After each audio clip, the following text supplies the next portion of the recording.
नागपूर शहरात राणा प्रतापनगर पोलीस ठाणे हद्दीत दुकान फोडीची धक्कादायक घटना समोर आली असून पोलिसांनी तात्काळ कारवाई करत 3 संशयितांना अटक केली आहे। जैताळा बाजार चौक परिसरातील VS ट्रेडर्स या हार्डवेअर दुकानात अज्ञात चोरट्यांनी घुसखोरी करून गल्ल्यातील 50 ते 60 हजार रुपयांची रोकड लंपास केली। फिर्यादी विशाल देविदास काकडे यांनी दिलेल्या तक्रारीनुसार 20 जानेवारी रोजी रात्री 8 वाजता दुकान बंद करण्यात आले होते। मात्र दुसऱ्या दिवशी सकाळी दुकान उघडताच चोरी झाल्याचे निदर्शनास आले। या प्रकरणी राणा प्रतापनगर पोलीस ठाण्यात गुन्हा दाखल करून तपास सुरू करण्यात आला। तपासादरम्यान सुभाषनगर परिसरात पोलीस गस्त घालत असताना गुप्त बातमीदाराकडून माहिती मिळाली। त्यानुसार 3 संशयित दुचाकीवरून जात असताना पोलिसांना पाहून पळून जाण्याचा प्रयत्न करत होते। पोलिसांनी पाठलाग करून तिघांनाही ताब्यात घेतले। पुढील तपास सुरू आहे।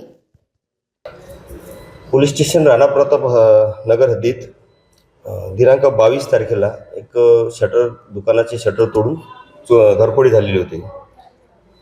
त्याचप्रमाणे आणखी एक शटरफोडी झाली होती। या दोघांचा पॅटर्न पाहला तर सारखाच पॅटर्न माहिती पडत होता। तसेच बजाजनगर पोलीस स्टेशन हद्दीत सुद्धा एक दुकानाचं शटर तोड झाली होती आणि सोनेगाव पोलीस स्टेशन यांचा पॅटर्न पाहून आमच्या लक्षात आलंय की आरोपी जे आहेत ते याच भागातले असल्याने आम्ही जेल रिलीज आरोपी यादी चेक केली।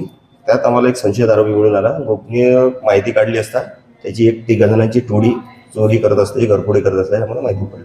त्याच्यावरून पोलीस स्टेशन राणा प्रतापनगरचे PSI बोले आणि स्टाफ यांनी अधिक माहिती काढली असता हे 3 जणांना ताब्यात घेतले। त्यात आरोपीचे जे नाव आहे ते आहे समीर मसराम, शुभम नितनवरे आणि सौम्य शेंद्रे। यांना अटक करून त्यांच्या सखोल विचारपूस केल्याचा त्यांनी आमच्या येथील 39/2026 आणि त्याच्यासोबत 5 गुन्ह्यांची असे 6 गुन्ह्यांची कबुली दिलेली आहे। त्याप्रमाणे आम्ही 3,90,000 रुपयाचा मुद्देमाल जप्ती केलेला आहे।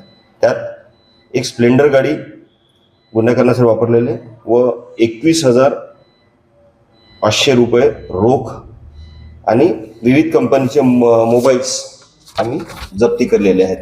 सदरची कामगिरी जी आहे मान्य पोलीस उपायुक्त साहेब परिमंडळ क्रमांक 1 श्री रेड्डी सर व सहाय्यक पोलीस आयुक्त साहेब श्री गुरव सर यांच्या मार्गदर्शनाखाली जे तपास पथकांनी राणा प्रतापनगरच्या तपास पथकांनी कामगिरी केली आहे। तर जे आरोपी आहे हे दारू पिण्याच्या व्यसनी जे आहेत त्या दारू पिण्याच्या व्यसनातून यांनी भरपूर ठिकाणी घरफोड्या केलेल्या आहेत। त्यामध्ये भंडारा जिल्ह्यातल्या पण 2 घरफोड्या आहेत आणि जे सोनेगाव विभागातले 3 पोलीस स्टेशन त्यांनी घरफोडी केलेली आहे।